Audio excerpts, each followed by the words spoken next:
everyone, and welcome to SA Cricket Magazine's discussion on the upcoming T20 World Cup. I've got Mark Keohane. Your first love is actually cricket, isn't it? Always, yes. And I've got Vrede, an expert in many things. I'm just trying to figure out what. Besides cricket. So let's chat a little bit about the obvious, the omission of a Faf into that team. Absurd. Yeah, like he's there's no cricket reason that can be given for Faf's omission. In the IPL, the last two tournaments, he's been in the top 5 run scorers in that tournament, and then he won the IPL for CSK earlier this week. And wasn't congratulated for doing so. I mean, we spoke about this off camera, and that was just ridiculous from CSA, but not surprising. But there's just no cricket reason for his omission. I'm dumbfounded by it. Faf du Plessis is a player that takes this Proteas team from where they are now. I think that they can be king makers, but not kings. They can't win this tournament. But he exponentially improves their ability to get to the knockout stage of this tournament.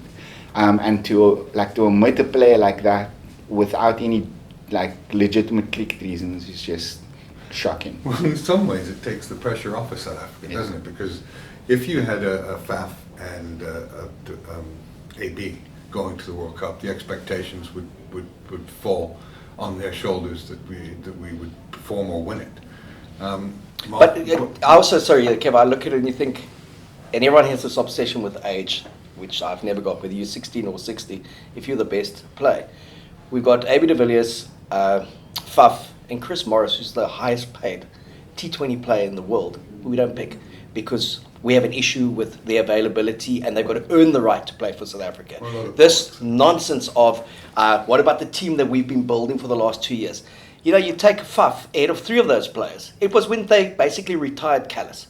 Yeah. He was still good enough to play for another 2 or 3 years, but people would bring the youngsters through. We're still trying to find Callis's bowler and batsman replacement. Forget Lucky Stiff fielding. So to go to a World Cup, if we're serious about winning it, you take your best team, you put all your political squabbles to one side, you invest financially in what you have to, and you go and try and win it. And this would be the last World Cup for those kind of players. And to say we're going with kids, no pressure on us, what the hell has happened to South Africa that we are going into a World Cup of any sorts? Well, let's be honest, Mark. South African cricket has been an absolute fiasco for some time now, hasn't it? No, from an administrative point of view and from an organizational and leading, it's been leaderless. Yeah, and also, you know, still so many question marks over Mark Boucher in terms of his being the national side coach, be it T20, ODIs or Test cricket. The results have been pretty indifferent. You know, they got a good series win in the West Indies, but other teams have gone, they've also got good series wins. So you never quite know, are you that good or the West Indies just kind of being the West Indies again? Yeah. But I've never felt such little fanfare for a South African team going to a World Cup as I have for this one. It's been so under the radar and so unhyped. I mean, usually people are talking about it and have this level of expectation. What I find is no one's talking about it except for us, obviously, today. Yeah. And there's no expectation. I mean, it's maybe they're geniuses. Yeah, just so few. I mean, part of that is so few X Factor players in that team. I mean, Quinton de Kock, I think he stands alone. If you look at a player like David Miller, for instance, like he's really been nowhere. I mean, I wrote a piece about him for the site the other day. You called him Mr. Was it? Yeah, he's the nearly man for me. Man. Yeah. So David Miller is an interesting case for me. So in his last 10 T20 innings, he averages 48, but you got to look at that in context. I mean, they played the West Indies and Ireland for the majority of those, and when I broke it down further, you look at the what he's averaging against his opponents against our opponents in the pool. I think England were around 26. For those who don't know, Ryan, who are our opponents in the pool? So I think we've got a tough one. Yeah, we do. So we open the tournament against Australia on Saturday at 12. Then the rest of the pool looks like West Indies, which Mark was saying earlier on, depending on what West Indies team rocks up on the day, they can either blitz you or you can blitz them. Yeah. It's literally as simple as that. Then we've got England, who are the top ranked T20 team in the world. Yeah. And then we've got Sri Lanka qualifying into our group. Again, very much the same like the West Indies, on their day, and especially in conditions that suit them, like the UAE will, they can quite easily beat you. And then today is obviously the big game that decides who qualifies into our pool. It's Ireland against Namibia. The winner takes all there, qualifies into the all. I think Ireland will do it. I think they're really good. Like in that series against South Africa, I think they played some really good cricket. And we won comfortably, but I thought there were signs there that Ireland would be hard to beat, and I think they got too much for Namibia. Yeah, they're one of the big improvers, Ireland. Yeah, definitely. And they've also got the young South African playing for them, Curtis Comfort, who was an SA under-19 player. Irish grandmother, went over. He did very well in his ODI debut, a couple of half centuries, and then he took the 4 wickets in 4 balls against the Netherlands. And 3 of those wickets were South African born and raised players as well. So it was a great day for South Africa under the guise of Ireland against the Netherlands. And then Visa, the devastating Visa, played for the Proteas 5 years ago. He's now playing for Namibia, and he produced that kind of form that we saw him produce for the Proteas, 5-6 years ago. So it's nice to see Namibia competitive. It'd be great if they could get him, but I can't see them being strong enough to beat Ireland. Nah, I don't think so. Well, the good news for South Africa is that they're ranked 5th in the world in T20, and there's only one. How many teams that are ranked in the top above them that are in their group? I think England for sure. Yeah. And Pakistan. Pakistan, India together. Pakistan and India together. I don't think it's so much a case of looking at the rankings as being indicative of where the Proteas are. I just think that team overall lacks the balance of the elite teams in the tournament. They don't have England's balance and threats and dimensional skill sets. Yeah. They definitely don't have India's balance. I think India are the best team in the tournament from a balance perspective. They might pick to win the tournament. But if you just look at what we've got, I don't think we compare favorably to the rest. No, and you also, T20 is also the kind of thing anyone can knock over anyone in a one-off. Yeah. But as you said, Ryan, to win this thing, we've got to get past the likes of the West Indies in the group stage, England, Sri Lanka. Even games like Bangladesh aren't givens anymore. No, but on Australia. But if you get there, then you're going to play either an India or a New Zealand or Pakistan to win it. Yeah. I don't see this team capable of putting together that run of 3 or 4 straight wins. Yeah, they got to win. They got to win 3 on the bounce to win the tournament, and I don't see that happening. Especially against if they draw a team like India or New Zealand in the semis.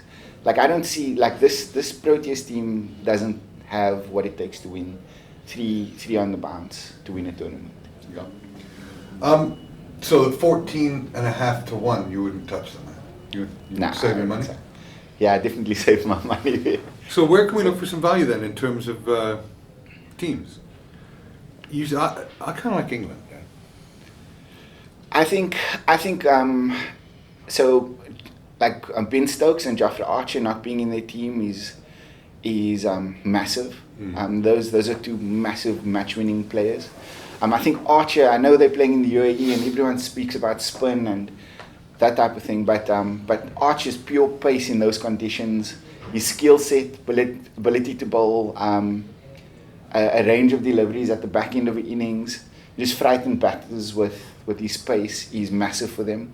Well, and then England also got an opportunity because of COVID to put out a completely new side, and they performed well, didn't they? Yeah, they didn't disgrace themselves. They've got a lot of depth there. Yeah. And the other thing though, if you look at with the IPL finishing off in the United Arab Emirates, the run rate in the power plays was 6 to the over as opposed to 9 to the over in India. So there is a very different playing conditions. I don't think you're going to get the big scores that you would have got had this been played in India. And I just think India are just so, as Ryan was saying, so balanced, and they have so much depth. You don't think we're going to see big scores? I don't think you're going to get those 180, 190 scores. Yeah, that's interesting because Aidan Markram said the same thing in the build-up to the tournament. He was like, the wickets are really tricky, and there's a massive difference between one venue from Dubai to Sharjah and he's saying that it's really slow. So how he described it was that the teams that are going to do well are the teams that have top order batters that negotiate that early bit and bat get themselves in, and then are able to hit over the top. He says those wickets make it extremely hard to go out guns blazing from the start. You actually have to build your innings and get the measure of the wicket, and then go. And that's why I think what Mark is saying about the scores is like super valid. I think this tournament, you're going to live in the 145, 150, 160 plus is going to be a really, really good score. And I don't think you're going to be seeing 200s, 220s. Yeah, and you're going to, especially with the batting, you're going to be seeing a lot more traditional type shots being played. If you take Faf's innings in that final, yes, there were times where he kind of exploded, but a lot of it was watching a guy play just good cricketing shots. Yeah, it wasn't this hoiking it over Cow's corner just and taking a pot at everything. So, which I enjoy. I enjoy the fact that there's a bit of that tussle between batter and bowler, and I think those guys that bowl just back of a length and they can take a lot of that pace off the ball on that track are going to be the key, more so even than the spinners. Yeah, absolutely. Yeah. Well, Australia have the big brand, in terms of a cricket brand. How do you see them faring in the competition? I think they're going to struggle, to be quite honest. I think that team, we were speaking earlier on about England's depth and how they built that depth over the last 18 months or so to 2 years. I think Australia are exactly the opposite of that. They've hung on to players that are... Steve Smith and... Well, Steve Smith to a degree, but definitely David Warner. Yeah. So they've hung on to players that they maybe should have been part of their squad, but not necessarily foundational to their World Cup challenge. Yeah. And that's how they're very different to England. Yeah. I think of the big teams that we play. So of India, Australia and England. I think Australia is our best chance of getting a victory there, because I just think that team is just maybe a year. If you look at their media, it's also the most underwhelming rah-rah I've seen with an Australian side going to a World Cup. Yeah. I don't think this tournament in any way, shape or form has been promoted or marketed very well. No, it hasn't. But I think once we get into it, there will be a little bit more buzz. And I think, especially in this country, if South Africa beats Australia, then people start saying, "Hey, there's a T20 World Cup going on." Yeah. If they lose to Australia, it's like, I expected, we knew it. Who cares what they do against the other two? They're not going to get past the big two. But I think a lot of that has to do, Mark, with again that non-selection of ridiculous non-selection of one of the best cricketers in the world. I mean, it's absurd when you think about it. And I think that people just disconnect from that, because you know that there are Muppets steering that ship. Not completely. Muppets handling the communications. Because if it was reverse, and it had been something, if we'd have had a situation where we'd have congratulated Faf, who hadn't played, and omitted someone else and Ngidi who had a man of the match thing. Yeah. The outrage would be the vitriol on social media would just be outrageous.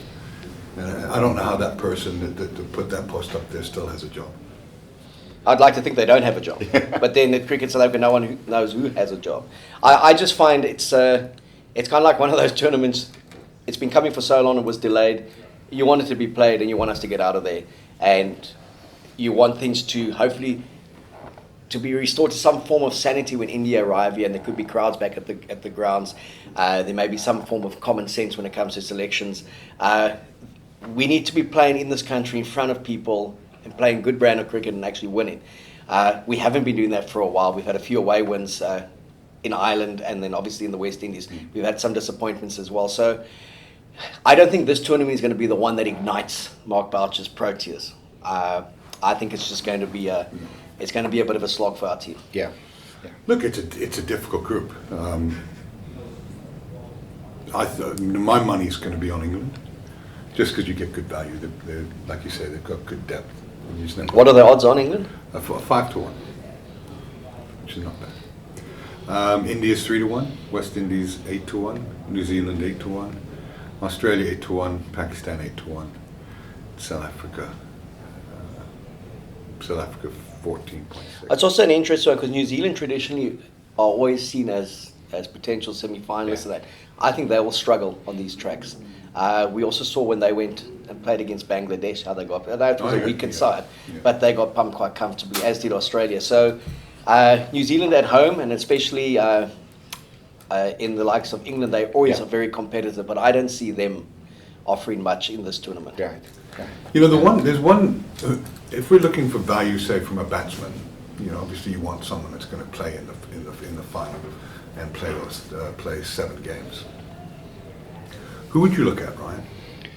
I don't know what odds you'd get on KL Rahul from India, but he's the world's best T20 batsman at the moment by some distance.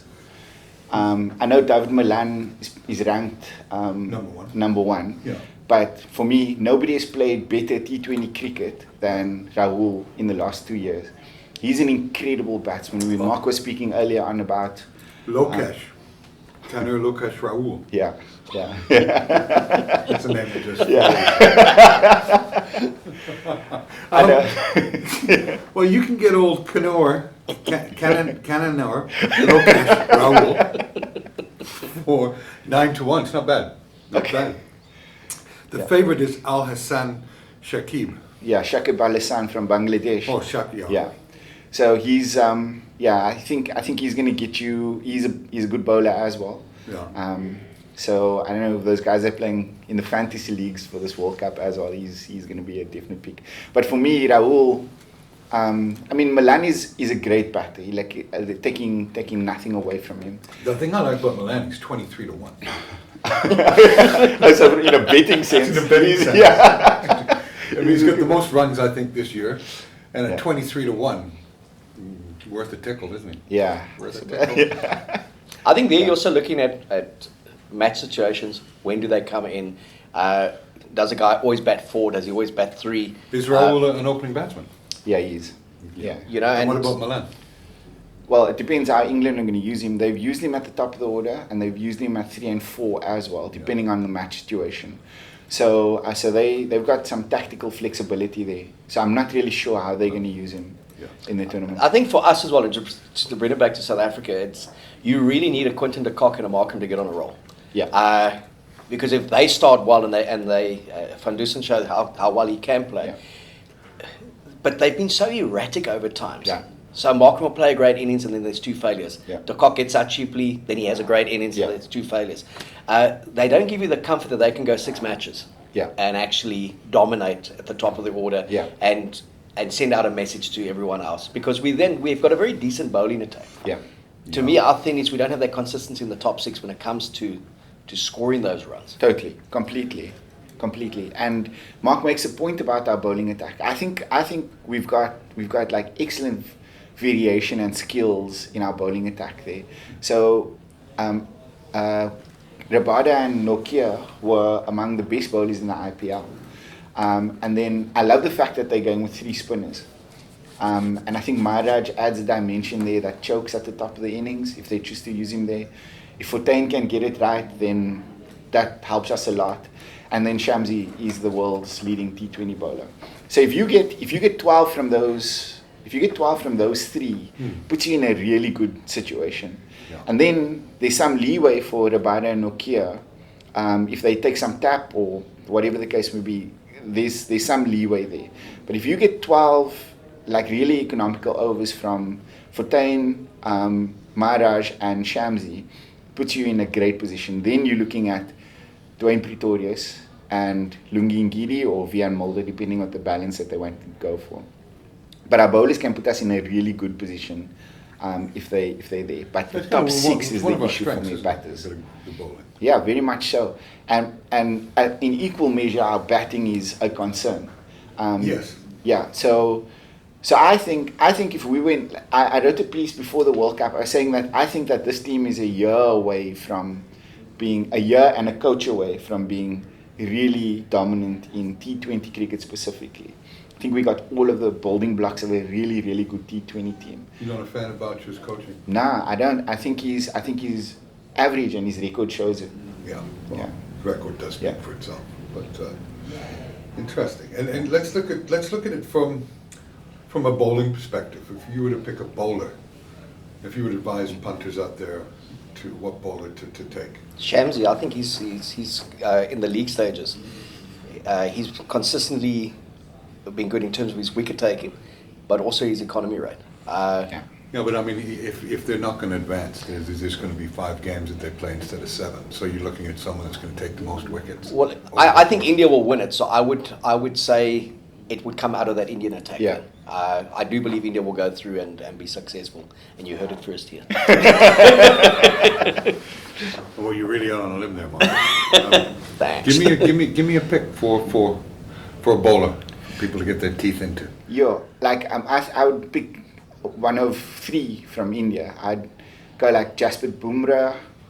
Is a decent pick in that regard. Shami is a decent pick in that regard. And then you can take your pick from Jadeja, Ashwin. They've got so many good bowlers there. And then And we're not even talking about the A team yet. Ashwin Ravi Chandran. That's it. That's him, man. That's the man. Rolls off the tongue. Yeah. 21 to 21. You've got Jasprit at 13 to 1. Not bad odds. I mean, Shakib Al Hassan is 3.5 to 1. Never playing with those odds. Never betting. Yeah. At that. I want a bit of value. Yeah. I like my David Milans at 23s and stuff like that. The thing with the Indian side, though, it's going to be, they've got so much depth. It depends on their approach. Do they look to play the same 12 consistently, or do they look to play? Well, they've got a lot of players who've been playing the T20. So they're coming in as a form in terms of muscle memory and everything that they've been playing. They've been playing T20. So and they will have the greatest support there as well. Yeah. It will be like a home World Cup for them. Yeah. The support there is, even with the IPL, 80% of that crowd flew in for that IPL final. It's not from the locals and that. So the biggest support base will be India. The expectation will be on India. And I think the fact they're not playing in India helps them as well. Yeah. In terms of that pressure. And I just can't see anyone going past them. Well, I can't see them stumbling too much. They may lose the odd game in the league, be knocked over by one team, but they're not going to lose it when they get to final stages. And the last time I checked, probably a couple of weeks ago, they had 5 players in the top 20 batters T20, and 4 bowlers in the top 20 in T20s. Yeah. So that's 9 of the 11. That's like elite players, T20 players in the world. So you couple that with what Mark said, and I can't look too far beyond India for this tournament. And there's no value no money to be made from them. Not really. I mean, who's your dark horse? South Africa. What the? Yeah. After all that, No. Let me guess. You speaking about a dark horse. About you for coaching. By definition, a dark horse is a team that you don't expect to do well in the tournament. Yeah. I'm pretty familiar with the dark horse. Yeah. So if you want to make some good money, Yeah. at 14.6 to 1. So yes. I'm going to be backing South Africa now. I got money to lose. Yeah. I like the 23 on David Milan. I think more realistically, 8 to 1 the Windies. That's a good. From what I saw from the West Indies against South Africa in the last tour, I don't think they've got the team to be considered like serious dark horses. I think in Karen Pollard and Dwayne Bravo, they've got bowlers with good variation. I don't think they've got like a really world-class spinner that's going to trouble you there. Yeah. And then they've got guys in their batting lineup that could take a game away from you, but not enough to be that West Indies team that people go like, they can do anything. Well, Gale on his day can take the game away from anybody. He can, but I really think But now the days they. are becoming Now they're rolling him more out. frequent. And he's coming out to bat. I think it's like he's good for one of those flamboyant Chris Gale innings, but I can't see him consistently again putting together a string of scores. Well, our only game changer is Quinton, isn't it? Yeah. From a batting point of view, that can take the attack and really punish bowlers.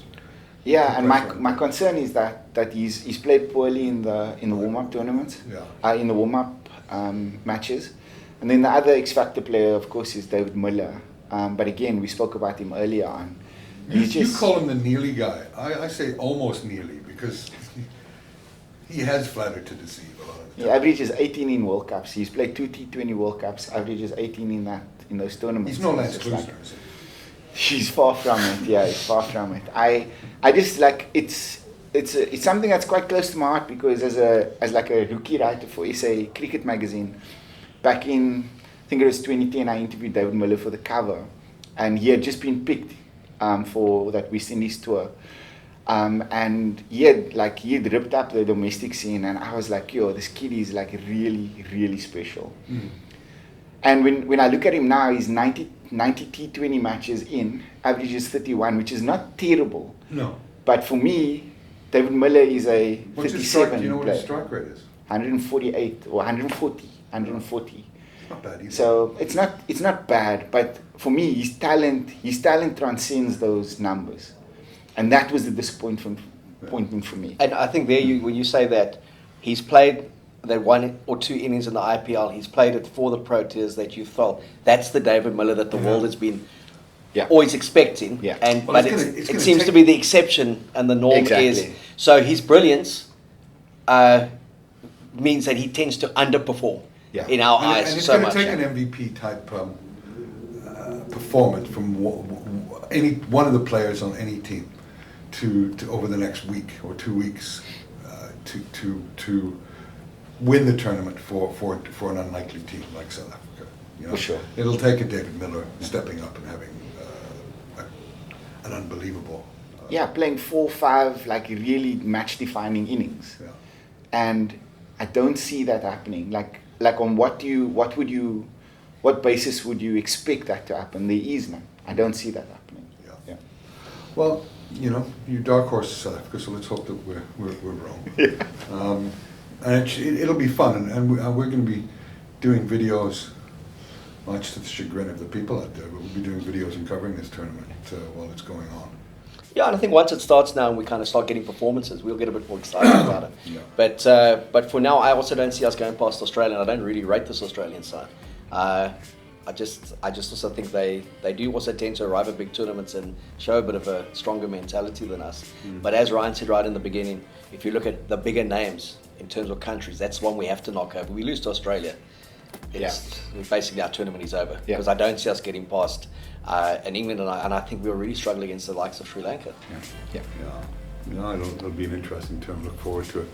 And good luck to Namibia today. They take on Ireland, and hopefully we'll have another African team. And I hope to God if they do get in, we're not 5th and 6th battle of the basement ones. Well, Imagine Namibia knocked us over and they came back as the kings of Africa. I wonder if there'd be any added pressure on Afghanistan in terms of winning that tournament. You don't really want to go home and face the Taliban, do you? No. You're not going home, that's the key. Literally, some of those players could be playing for their lives. It's frightening thought. Literally, yeah. Anyway, and good luck to all teams, especially South Africa. And we'll chat next week and see where we are. Hopefully South Africa can win on the weekend. Thanks, guys.